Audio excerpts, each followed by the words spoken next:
360 grams is what was just recovered back out of this 2002 Camry that we started on in the previous videos.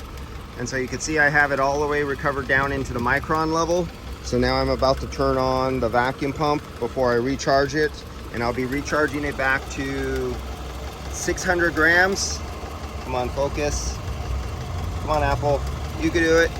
Goddamn Apple. Okay, Apple doesn't want to focus.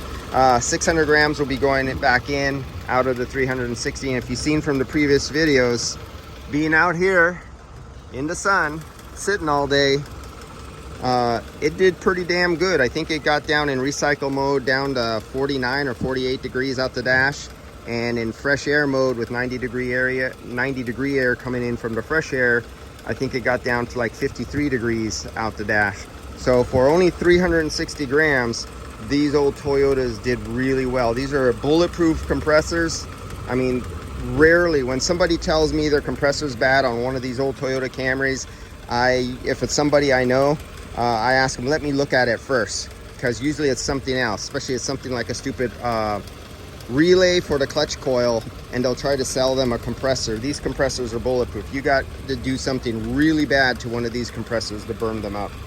And there's guys in shops who do it. They can burn them up because they don't know what they're doing. All right, so we'll get back to this.